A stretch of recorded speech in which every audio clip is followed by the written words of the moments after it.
I've been here before. This coastline, this city.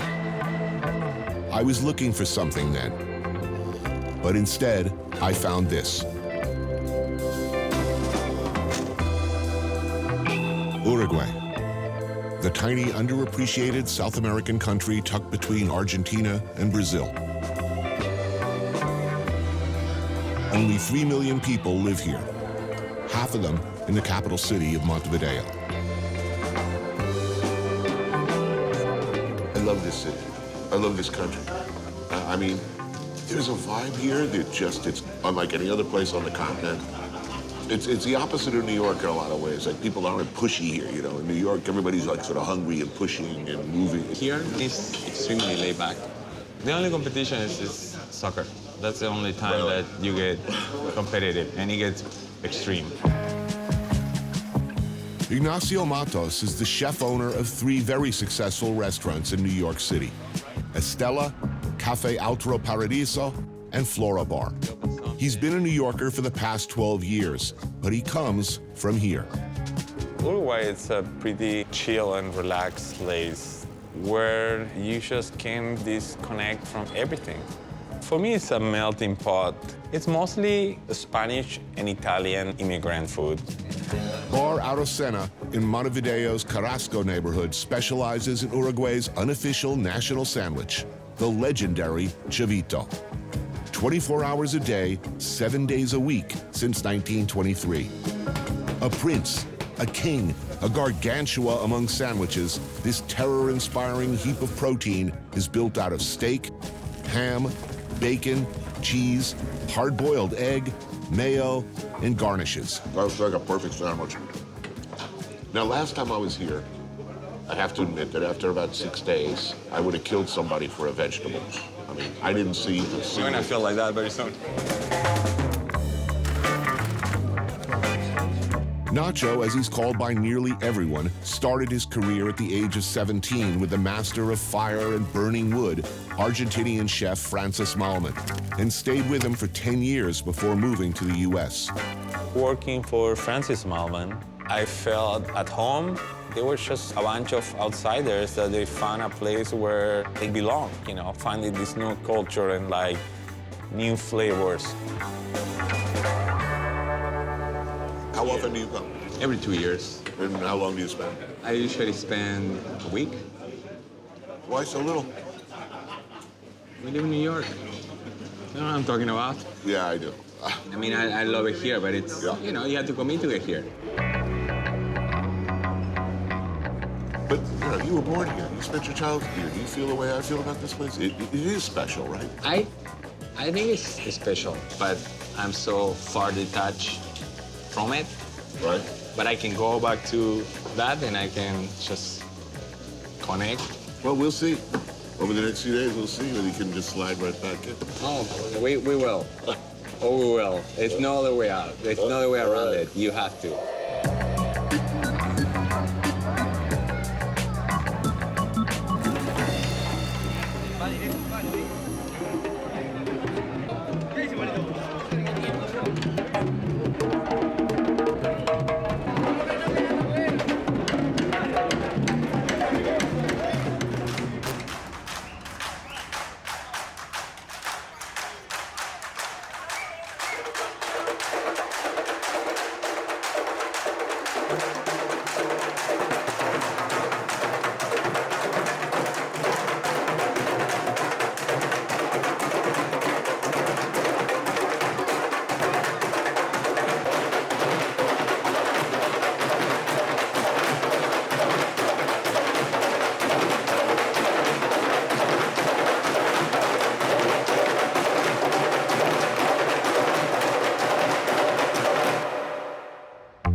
Things to know about Uruguay. It's progressive. Weed is legal. Abortions are easily accessible. Gay marriage, universal health care, free education, including college. And democracy is no joke here. 96% of eligible Uruguayans voted in the last election. Compare that to barely 60% here in the U.S. There's something really special about this place. You like it? It's really one of my favorite countries. It's really amazing. Many Uruguayans could say that it is the worst place of the...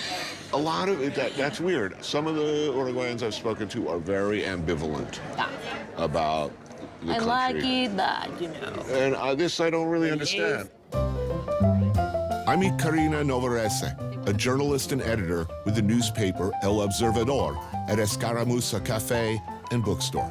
I think this thing that Uruguayan has that is kind of pessimistic and is always sometimes complains too much about what we have comes from before, 1930s, 40s. And after the Second World War, the Switzerland of the Americas, as they used to call us. There are few reminders of colonial days in Montevideo, but plenty of evidence that this is the chief city of a dynamic and progressive country. It was a pretty cool society. Healthcare was free, cradle to grave, education Also free. a very big medium class. That is very important for Uruguay. Right. That began to change after the 60s and 70s. One could say that the prospect of socialist or, God forbid, communist movements in Latin America in the 60s was an area of great concern for the U.S. and its more authoritarian-leaning allies in the region.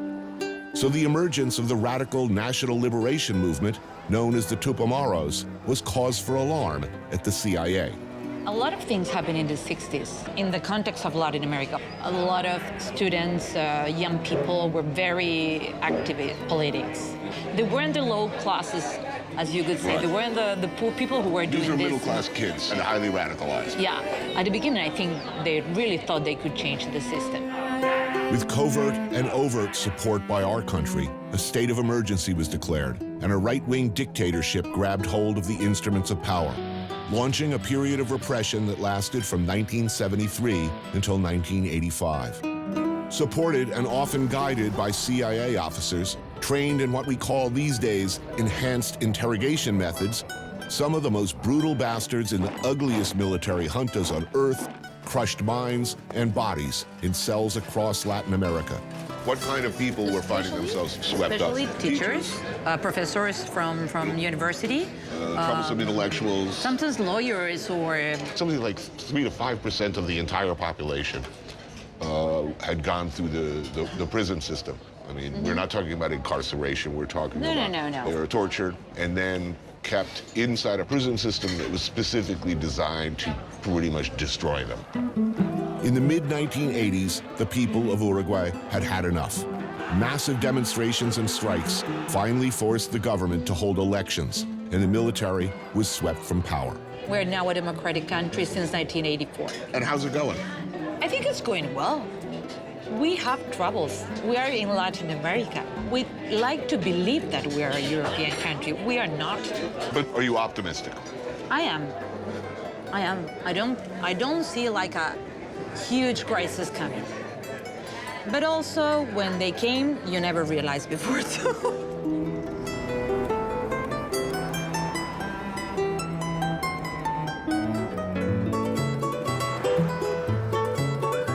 When people think of this often overlooked little country, if they think of it at all, they tend to think of it patronizingly as Argentina's little brother. Not so. And that attitude pushes people here to think of themselves in many ways as existentially in opposition to their bigger, louder neighbor. Where were you born? You from Montevideo? No, I'm from Argentina. Is it a big difference culturally, Argentina, Uruguay? Here, if you're a little bit courageous, then you made it, you know? It's a thing here. Like, to be flashy, it's a thing. To be successful, it's not something that You gotta do requirements. There's a say, quédate en la chiquita, it means stay in the small thing, you know? Right. Quédate en la chiquita. It's something that defines Right. Uruguay in a way. Lucia Soria is the chef and owner of Jacinto in Montevideo's Old City.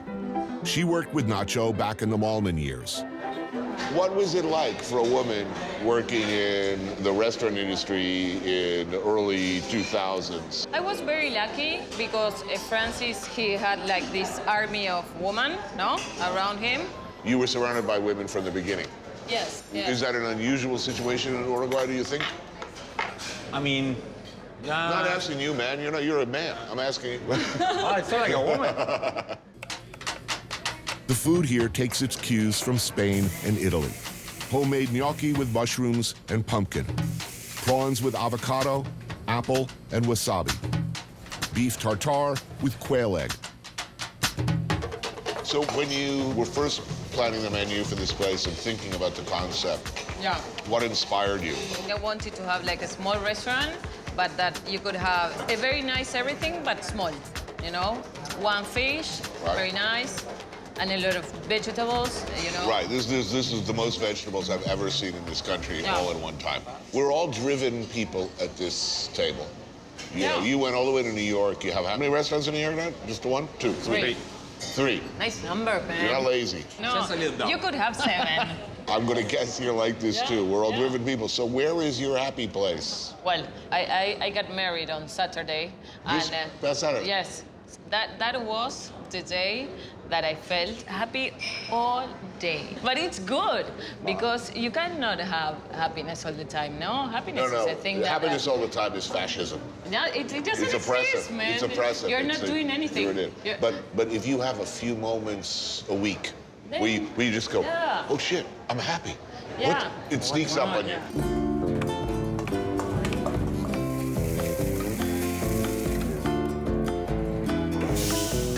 Which is more satisfying, eating a good meal Yeah.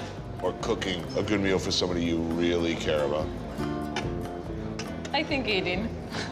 I actually enjoy both, but I don't want to hear anything. I don't want you to talk to me. I just want to see your expression, like seeing you're connecting without having to have a dialogue about it. I'm not sure. I'm cooking for customers. That's a different experience. Making an omelet for someone, In the morning, after, just saying. Yeah. it's really the best. The guy that I married, I was with him for the first time. And I cooked 3 eggs, 2 asparagus, and 5 cherry tomatoes with my heart. And we had this small but very beautiful breakfast, brunch, lunch. It's the best thing ever. You're gonna make me cry. You know? You're gonna make me cry. There's some basic urge that made all of us at this table wanna cook. Yeah. There is a desire to say something you can't say, to nurture. So basic, and it's so beautiful that it's so basic.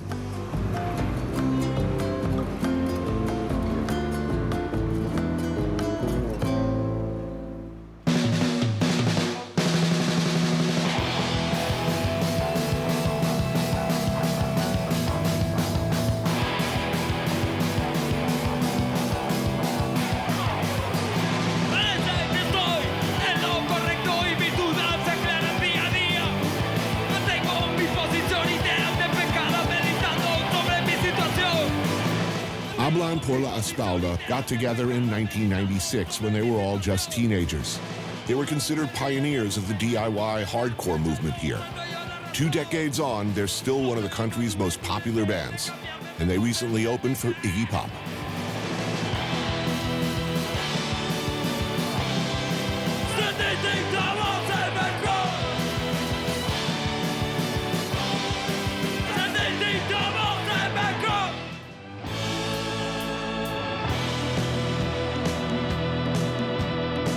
La casa se prendió fuego, las paredes ardieron, el fantasma de nuestro amor me visitó en los sueños. What to do next? Pizza and beers, yo, at Bar Las Flores. So here's an interesting question. What is the national pathology of Uruguay? This is the envy from... Envy. Yes, Uruguayan are very envy. You always envy, like, I cannot envy a very big guitar player. I cannot envy Paco de Lucia. I will envy this kind of guitarist who plays almost like me, just a little better. Just a little Just better. a little better. Yeah. The envy is between brothers. Right. Is this a destructive envy? Do Uruguayans want other Uruguayans to succeed? As long as they're far enough. Yeah. Not my neighborhood. Not in my neighborhood. This is an honest man. I really like I you. love this Uruguay. He's in Mexico. It's great. I feel like I'm talking to myself.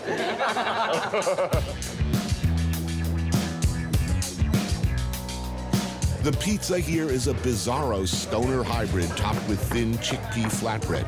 Why? I don't know. Makes sense, though. The one on top there is a final. You should put faina on top of a pizza mozzarella. Really?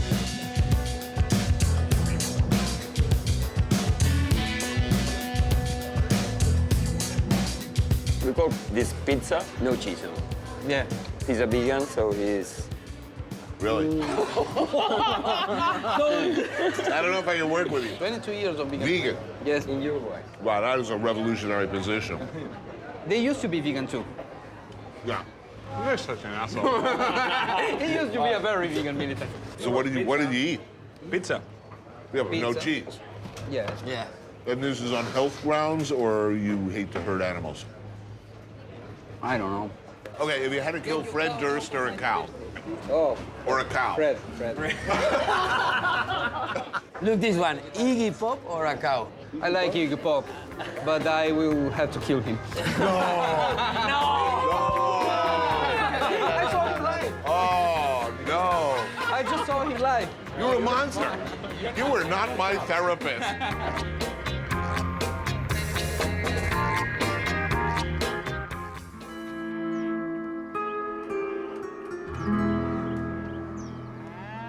El país que come más carne en el mundo es Uruguay. Cuando los españoles desembarcaron en Uruguay, que dejaron 7.000 cabezas de ganado y a los 10 años se multiplicó en 70.000, hoy somos 3 millones de habitantes, pero tenemos 12 millones de cabezas de ganado. Ya decidimos que era un país carnicero, que íbamos a comer carne.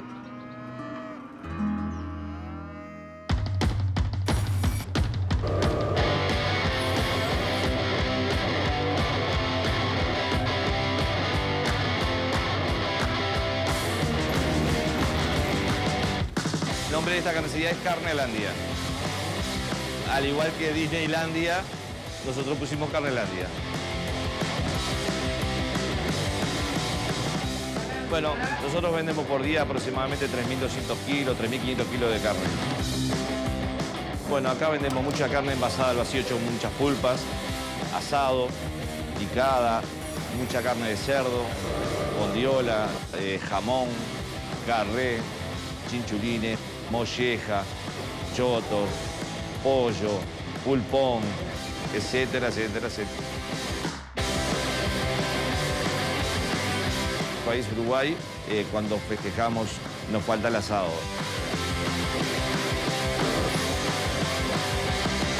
All right, meat. I want meat. This is the place. Yes, yes, I do. This must be the place. His friends say Marcelo Kiban looks German, hence the name of his small neighborhood restaurant, Parija El Alemán. The beating heart of the place is, of course, the parrilla, a grill where dripping meats of many kinds are slowly cooked over glowing wood coals. Why is this an Uruguayan thing? Why here? I mean, I know you're a cattle country. I think the first settlers, when they came in, they realized it was nothing else but raising cattle, and they let it grow wild, and they overpopulated. And, you know, gauchos, they would roam the land, and they would kill it on the spot and actually cook it right there on the spot. And actually, like a lot of times with the skin on. Really? Morcilla, or blood sausage. Oh, now this is what it's all about for me, man. Every great culture does this. It's moist. I love it. Right when you kill it, it's pretty amazing. Look, when they kill me, that's the way I want to go. You know, keep the heart beating, pump the blood into the bucket, let the village women come and make sausage. Then chorizo and steak, gotta have that. In this case, ribeye.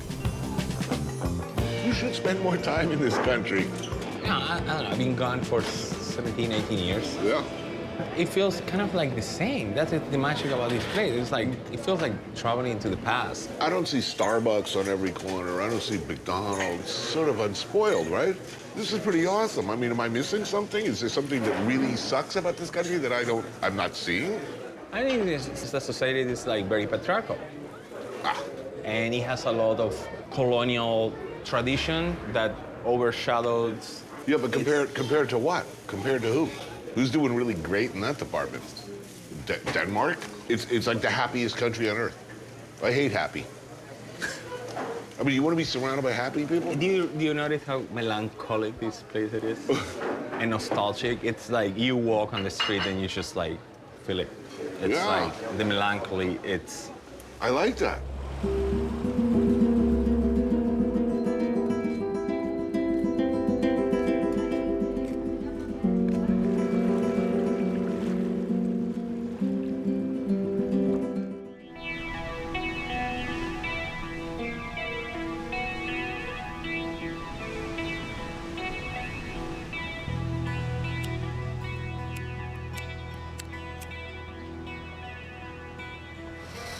How much you love in Uruguay?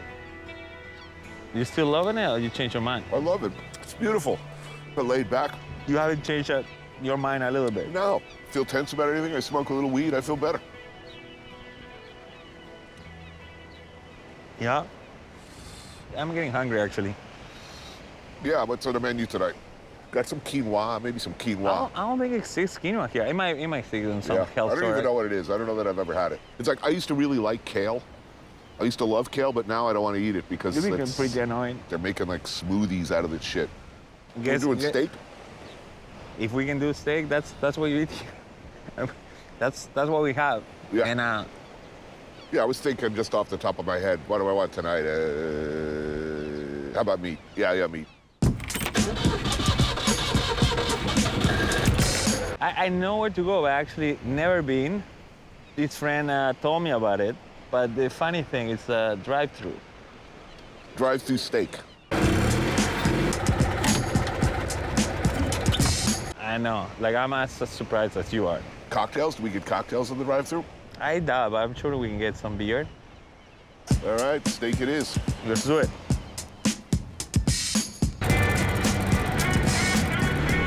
Diego wants you to know that his other car is a Ferrari. What's up, man?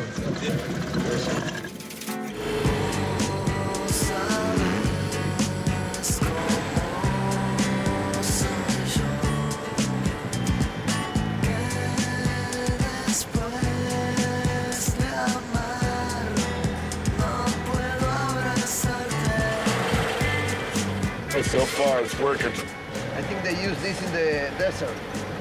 Yeah, they're pretty common here, right? Like on the beach. Not good for winter. No.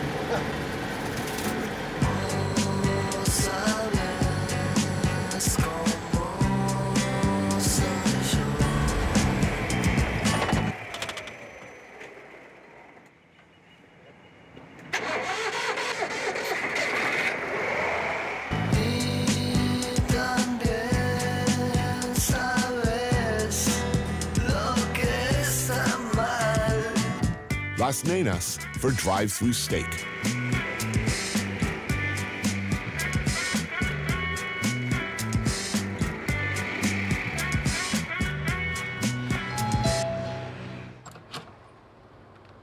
Hola, Las Nenas, buenas tardes. Hola, ¿qué tal? ¿Cómo estás? ¿Te puedo pedir un pedido de que sean 2 entrañas, un ojo de bife? Bárbaro. ¿A qué punto? Jugosa. Jugosa toda. Y unas papas y una morcilla. Y para ver, beer o... Cerveza. Ya, beer. Bárbaro. En la siguiente ventanilla le cobramos. Ok, gracias. Gracias a vos.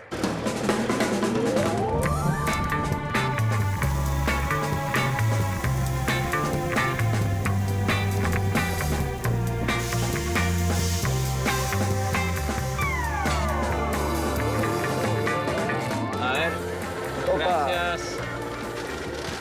Cool. Do we have knives and forks somewhere?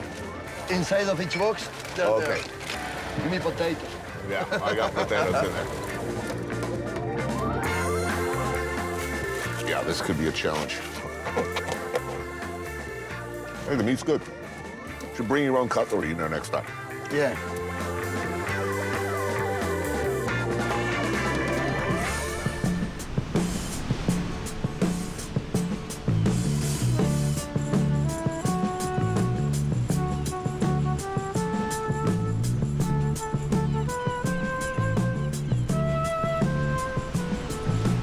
La Caracola is a party space on a strip of sand about 10 minutes outside of Jose Ignacio. The ocean on one side, a lagoon on the other.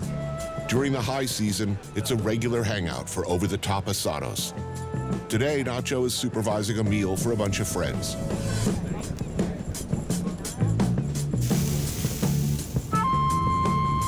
Hey, guys.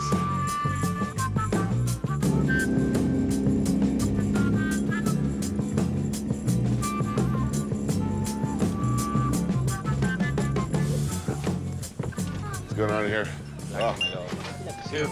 Hey, how's it going? Good. So this is Martin. Hey, how are you? Martin Pitaluga is the co-owner of La Huella, a restaurant in town that also serves as the mothership for this place. Right? Man, what a spot. You look at this. The weather is good? The weather is difficult, but it's beautiful. You stay the whole day. You know, you arrive at 2 o'clock and you leave at 9. Nice. So, Jefe, what's cooking? So it's one of the spots on the fire oven. Wow, look at the whole fish baked in salt. Yes.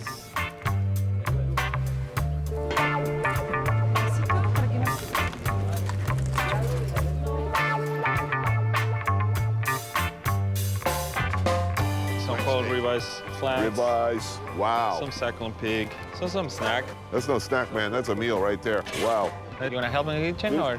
Carving, yeah, man. All right.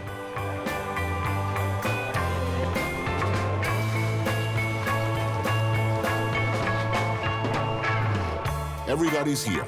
Fermin, the guys from the band, Lucia, Federico, Diego, and it's time to eat. Oh, yeah. Come on, it's perfect, right? Nice. So how long has this place been here? Like about 12 years. Started as like a shack or a house or a... It used to be a little house in the beach with a bar. You're not allowed to build here anymore, so we bought all this land, and that's the only thing we can do.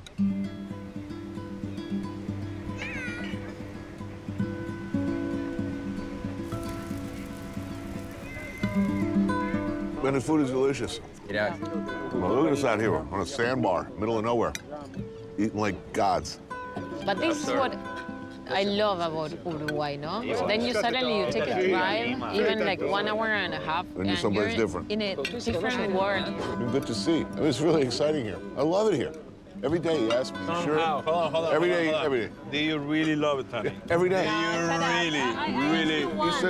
He says this every day. Every day.